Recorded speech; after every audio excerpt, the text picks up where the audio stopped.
एक घने जंगल में कालू कौआ अपनी पत्नी टूनी के साथ रहता था। वो समोसे बेचकर अपने परिवार का खर्च चलाता था। जंगल के पक्षी कालू कौए के ठेले से समोसे खरीदकर मजे से खाते थे। कालू कौए के समोसे की बिक्री देखकर टुनटुनी चिड़िया उससे जलने लगी और एक दिन उसने भी अपने समोसे का ठेला कालू कौए के ठेले के सामने लगा दिया। आओ टुनटुनी के स्वादिष्ट चटपटे समोसे खाओ। एक बार खाओगे तो बार बार खाओगे। उधर कहाँ समोसे खाने जा रही हो हरी ताई? आओ मेरे ठेले पर समोसे खाओ, देखो कितने स्वादिष्ट है। इससे पहले तुमने कभी इतने स्वादिष्ट समोसे नहीं खाए होंगे। टुनटुनी की इस तरह बुलाने पर हरी काकी उसके ठेले पर जाती है। तू अपने समोसे की बहुत तारीफ कर रही है, जरा एक प्लेट समोसे देना तो टेस्ट करके देखती हूँ। तेरे समोसे में ऐसा क्या है? हाँ हरी ताई, एक बार क्या 100 बार मेरे समोसे टेस्ट करो, हर बार तुम्हें नया स्वाद मिलेगा। हरी काकी टुनटुनी के समोसे खाती है और तारीफ करने लगती है। अरे टुनटुनी, तेरे समोसे तो सचमुच में स्वादिष्ट है। मुझे तो लगा तो झूठी तारीफ कर रही है, लेकिन ये तो वाकई में लाजवाब है। मैं तो अब से रोज तेरे समोसे खाऊंगी। टुनटुनी के समोसे जो पक्षी खाता वो उसकी तारीफ करता। इस तरह उसके समोसे धड़ाधड़ बिकने लगे। उधर कालू कौए के समोसे को खाने के लिए कोई भी पक्षी नहीं जाता, जिससे कालू कौआ बहुत दुखी हो जाता है। इस तरह कई दिन गुजर गए। मैं ऐसा क्या करूं कि पक्षी फिर से मेरे ठेले पर समोसे खाने के लिए आने लगे। मुझे कुछ न कुछ करना होगा, नहीं तो मैं भूखा मर जाऊंगा।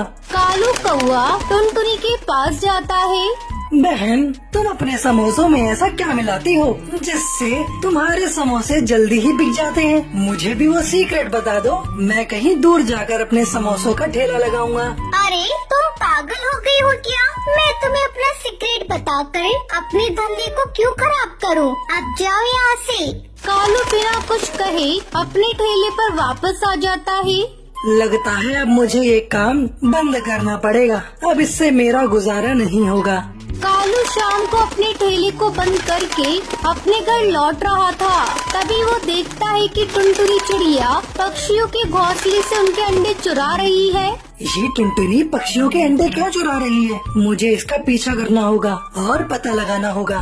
वो देखता है टुनटुनी अंडे ले जाकर उन्हें फोड़कर समोसे की भरते में मिला देती है। अरे बाप रे, ये राज इस टुनटुनी के समोसे के स्वादिष्ट होने का? ये तो सरासर गलत है। कालू कौआ जंगल के पक्षियों को टुनटुनी की सच्चाई बताता है। कालू भैया, परसों मेरे भी 2 अंडे चोरी हो गए थे। मैंने सोचा दुष्ट चील उन्हें चुरा कर ले गया होगा। चलो हम सब मिलकर उस टुनटुनी के पास चलते हैं। वो हमारे अंडे हमी को फोड़ कर खिला दे रही है। आज हम उस टुनटुनी को जिंदा नहीं छोड़ेंगे। सारे पक्षी मिलकर टुनटुनी के पास जाते हैं। क्यों रे टुनटुनी, थोड़े से पैसों की लालच में तुमने हमारे बच्चों को मार डाला। उन्हें इस दुनिया में आने से पहले ही तूने खत्म कर दिया। इतना कहकर पक्षी उसे पीटने लगते हैं। मुझे तुम लोग माफ कर दो, मैं पैसों के लालच में आकर ऐसा कर रही थी। आगे से ऐसा नहीं करूँगी, मेरी जान बख्श दो। दोस्तों, इस दुष्ट चिड़िया को तुम लोग छोड़ दो, अब हम इसे पुलिस में दे देंगे। नहीं नहीं कालू भैया, आप मेरे साथ ऐसा मत कीजिए, मुझे पुलिस में मत दीजिए। आप लोग जैसा कहेंगे मैं वैसा करूँगी। मैं समोसे बेचना भी छोड़ दूँगी। कालू कौआ टुनटुनी की बात मानकर उसे छोड़ देता है। फिर सभी पक्षी अपने अपने घर चले जाते हैं। कालू कौआ घर जाकर अपनी पत्नी को सारी बात बताता है।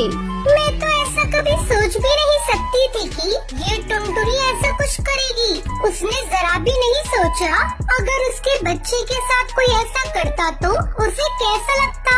खैर छोड़ो, चलो तुम खा पी कर सो जाओ।